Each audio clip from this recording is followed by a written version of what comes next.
This video is sponsored by HelloFresh, so I'll go over that later on, but in today's video, we're going to be discussing some secret details you might have missed while playing some Resident Evil Revelations. And near the end of the video, I'll be sharing the Umbrella connection with the cruise ships. Anyways, let's get started. Number 1, the name Terra Grigia, which is the fictional futuristic city found in the flashbacks, actually means gray earth / soil in Italian. Terra for earth and Grigia for gray. It would seem that the reason they decided to name it Terra Grigia probably stems from the shiny steel-ass city looking gray, and terra is most likely a play on words since it is on artificial ground. Number 2, in the main hall of the ship, there's some very interesting paintings. For starters, there's a painting that seems to be the Spencer estate that appears in Lost in Nightmares. What's funny is that this is a huge foreshadow since Jill visits this location after the events of Resident Evil Revelations, roughly around a year, where she'll inevitably get kidnapped and be experimented on by Wesker for a maximum of 3 years.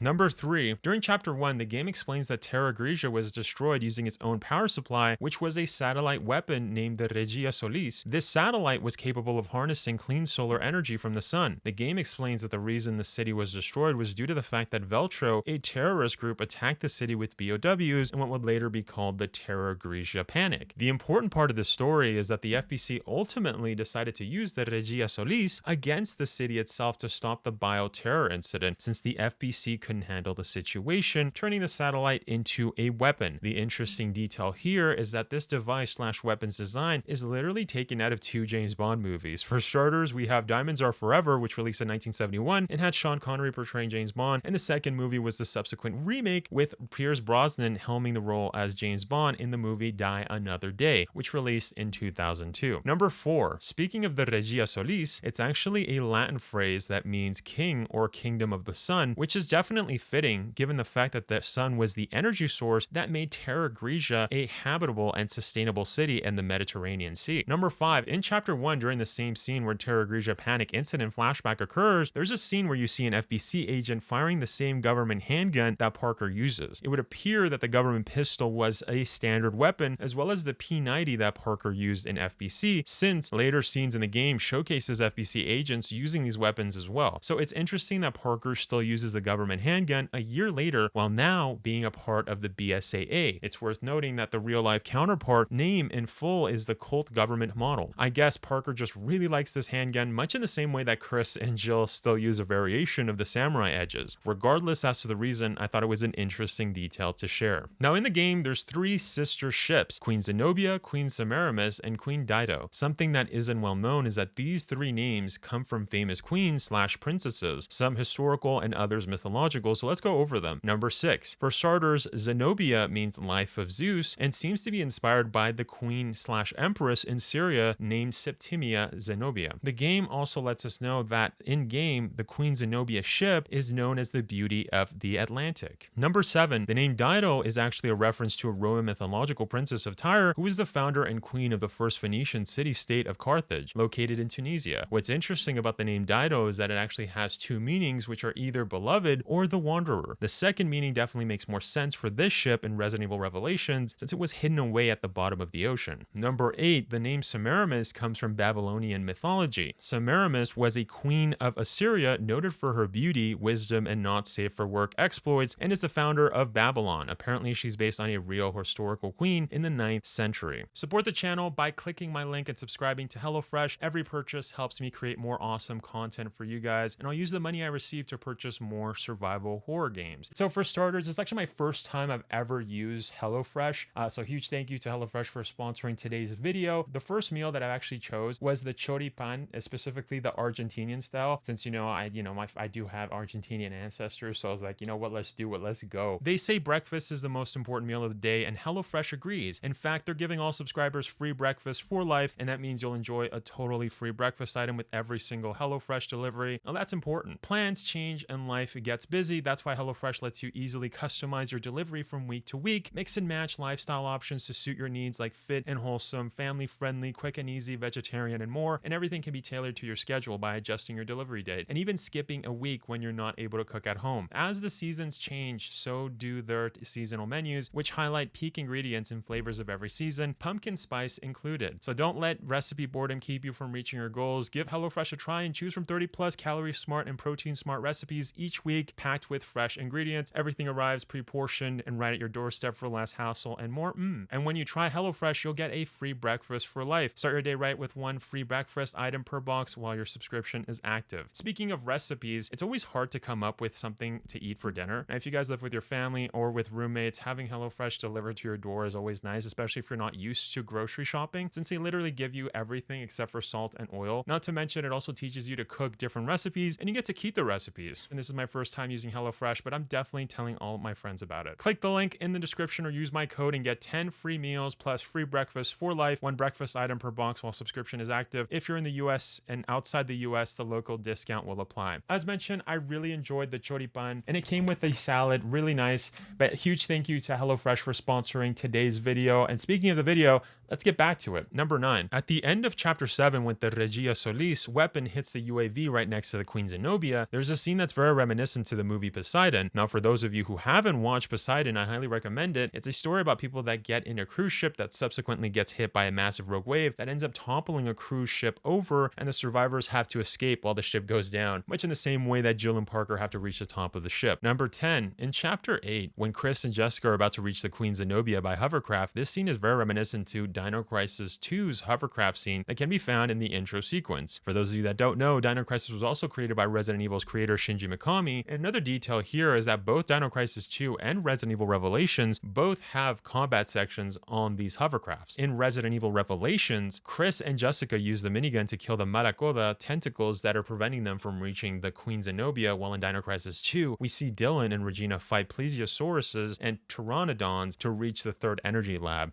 / Edward City near the later stage of the game. Number 11. During the Keith and Quinn section of the game, several of the BSAA members use a G36. This is actually one of my favorite rifles to use in video games, not to mention this is actually the first time this weapon makes an appearance in Resident Evil, aside from the Paul W.S. Anderson movies, since it does show up multiple times in the first Resident Evil movie. Every time I think of the G36, I always think of that one scene in Mission Impossible 3 where Ethan Hunt has to run down and get his weapon while being shot at. Though it is worth noting that the G36 that appears in this game seems to be the G36V, while the one shown in Mission Impossible 3 in the first Paul W.S. Anderson Resident Evil movie is a different variant. More specifically, it's the G36K. Honestly, I want to see this weapon make a return to the series. Number 12. During chapter 2 with Chris and Jessica, there's a section where you have to fight a bunch of wolf BOWs named Fenrir. It's worth noting that this name actually comes from Norse mythology. Fenrir is the son of Loki and Angerboda and is known to be a monstrous wolf, which makes sense why they chose this name for this wolf BOW. Number 13. In episode 9, as Quint is trying to send info to Orion, he mentions how similar this is to The Falcon and the Snowman. Now, I wasn't able to watch this movie, but it's actually a spy thriller novel based on true events that later turned into a movie about two friends that end up selling classified US intelligence secrets to Soviet Russia. The book details the drama and their eventual downfall and capture. I'll definitely have more info on how this connects in the following secret detail video. If anything, this is just a teaser detail for the next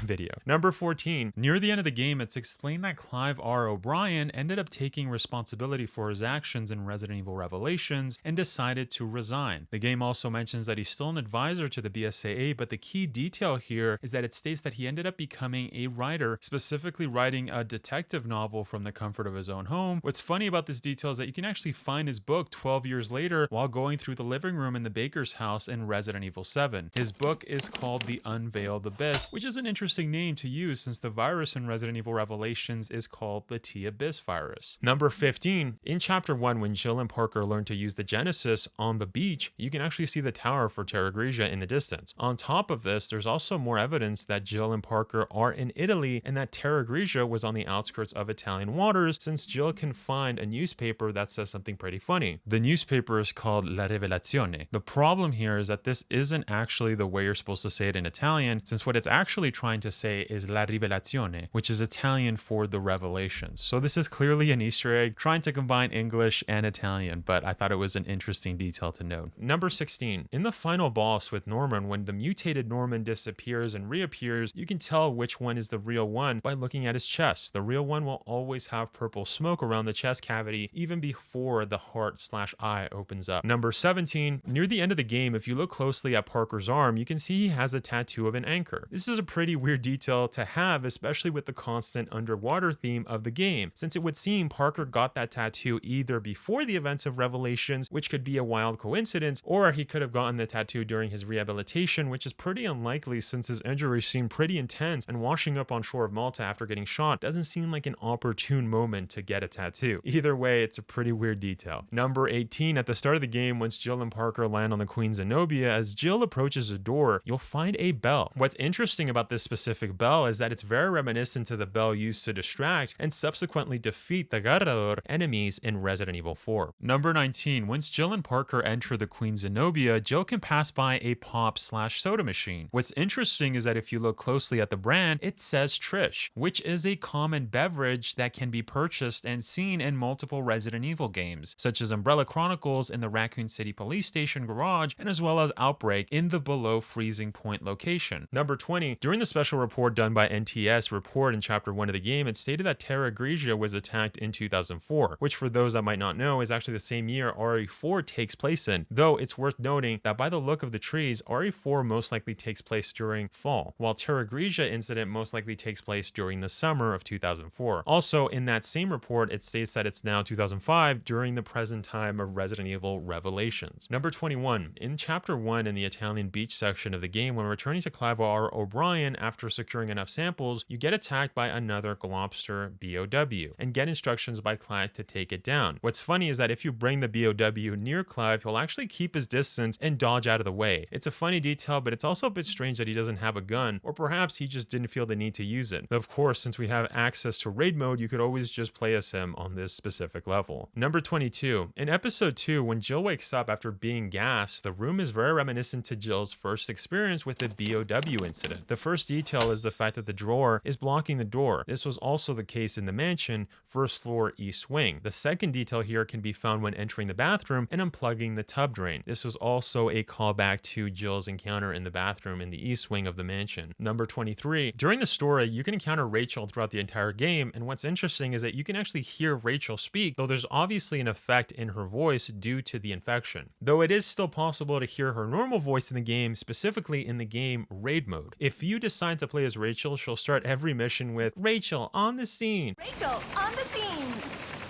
Let's just say I thought it was better when she didn't talk. It's also worth noting that her special move, used to hit enemies, is the same move that Excella uses, specifically a butterfly kick. Number 24, the Veltro terrorist organization definitely has its roots in Italy, especially since the name of the terrorist organizations that's seen on several banners in the game states the name Il Veltro, which is Italian for the Veltro. Not to mention, as discussed earlier, it's also clearly apparent that Terra Grigia was off the coast of Italy. So there's a lot of Italian connections here. Number 25, depending on how well you did on a raid mode mission, your character will always say something different. For example, if you play as Parker and get an S rank, after hitting the medal, Parker will say, "Let's grab some drinks sometime." So, we gonna grab a drink now?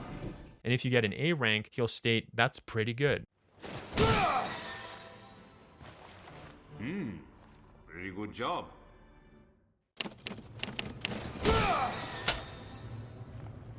That was hell. Number 26. When Jill and Chris head for the lab and reach the decontamination section, the noise that the door makes in that area sounds incredibly familiar. To be honest, at first I thought it was a similar door sound to a door that can be found in Dino Crisis, but after thinking about it a little more, I realized that the lab door in Revelations sounds a lot like a longer version of the lab door sound in the OG Resident Evil 4, specifically in that section when you first encounter a regenerator.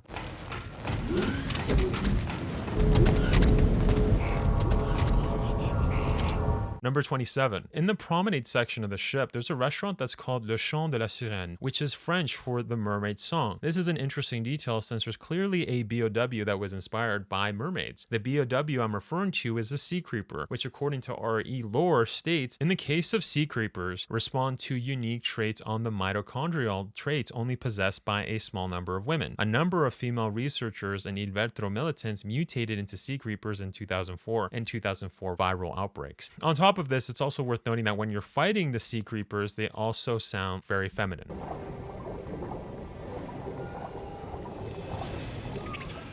Number 28. When fighting the Skag Dead in the promenade deck of the ship, when looking at the BOW's mouth, it looks incredibly similar to the Venus flytrap. Not to mention, it also sparks similarity with the Ivy BOW's mouth in Resident Evil 2 and the newer remake. Number 29. When playing raid mode, there's actually a kill counter that you definitely want to pay attention to. What's interesting is that if you click L3 on PS4/PS5 or Xbox One, Xbox Series, or Switch equivalent, it'll turn it off and on. This is something I forgot about, but I thought I'd let you guys know since killing all enemies does give you a boost in getting an S rank on different stages. Number 30. When fighting the Dragignazzo on the observation deck, if you look closely at the second head, you'll notice that his tongue is sticking out, and this is very reminiscent to the Liquor BOW that can be seen in multiple RE games and CGI films, starting with Resident Evil 2. Number 31. Speaking of the Dragignazzo, this is also another name of a demon from La Divina Commedia. The name is a combination of two Italian words. The first one is drago, which means dragon, and the second spignazzo, which means to sneer, or in other words, the direct translation would be the sneering dragon. Number 32. The Malacoda BOW is another name of a demon that also appears in Dante's The Divine Comedy. Malacoda means evil tail or bad tail in Italian. Number 33. The Scarmiglione BOW is also another BOW that gets its name from Dante's The Divine Comedy and is one of the demons that is in the 8th circle of hell where corrupt politicians go.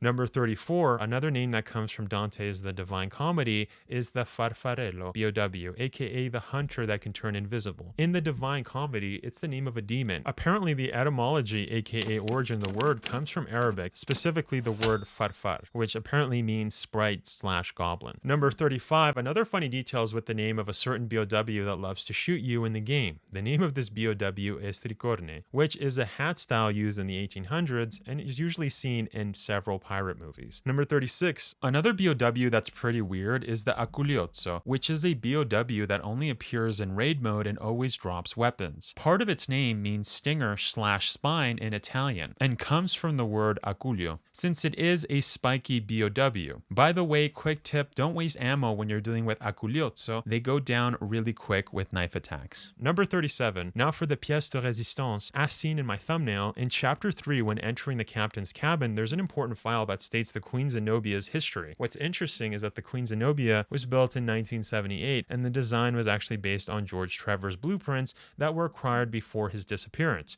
For those of you that don't know, George Trevor is well known for constructing the Spencer Mansion and having his blueprints used to create other mansions like the one seen in Antarctica in Resident Evil Code Veronica. For fans that have played RE1, we all know that he was actually left to die inside the mansion that he built. But going back to Resident Evil Revelations, the interesting detail here is that the fleet of sister ships was purchased by a very intriguing company in the late 80s by the name of Paraguas Line that remodeled all of the sister ships with the latest tech since the ships were modeled after the 1930s. Paraguas Line started a cruise line that traveled to South America and Africa. For viewers that know Spanish, this is a huge detail since Paraguas in Spanish translates to umbrella. So in other words, Paraguas Line was actually a subsidiary company owned by Umbrella. And as mentioned, the interesting thing here is that it made several trips to South America and Africa. And thanks to Code Veronica, we know that Rockford Island was located somewhere around South America in the Pacific coast. And alternatively, Africa is also an interesting location, which leads the player to think that this is how Umbrella transported the progenitor virus to different locations around the globe, while also driving a profit as a cruise line for the public. Not to mention, Umbrella clearly added labs in all 3 ships. This information is corroborated by an exclusive Japanese version of Wesker's report in Umbrella Chronicles that I found on RE Wiki. Number 38. Another funny detail can be seen in that same document in the captain's cabin. We actually hear the mention of Queen Zenobia having a sister ship. Obviously, this is a huge foreshadow since later on in the story we realize that Chris and Jessica try to rescue Jill and Parker on the wrong ship, aka they end up in the Queen Semiramis. Number 39. During chapter 3 in the flashback scene in Terra Grigia with Parker and Jessica, once you reach the top, Jessica mentions how crazy the situation is and reminds Parker that he owes her a lobster dinner. What's funny is that Parker states, "Have I ever gone back on my word?" Yet a year later, during chapter 10, Parker mentions to Jessica that he did indeed forget. Well, just don't forget about that lobster dinner you owe me. When have I ever gone back on my word? That was fast. You're just slow, and you owe me another dinner. That reminds me, I never got you that drink. That was a year ago. That's fine. You can make it all up to me in one big spending spree. Number 40. In that same flashback scene, once you reach the top of the building, you can hear what seems to be another FBC agent tell Parker to get on the helicopter. What's funny is that if you look at both helicopters, they're completely empty. There's literally no one around, but after you approach the helicopters, that's when you see the cutscene and pilots suddenly appear. This can also be seen in raid mode since the level actually lets you get really close, but it's a funny detail regardless. Get the lead out, we gotta go! Click this video if you guys want to know more secrets about Resident Evil Death Island. Anyways, thank you so much for watching, and thanks again to HelloFresh for sponsoring today's video.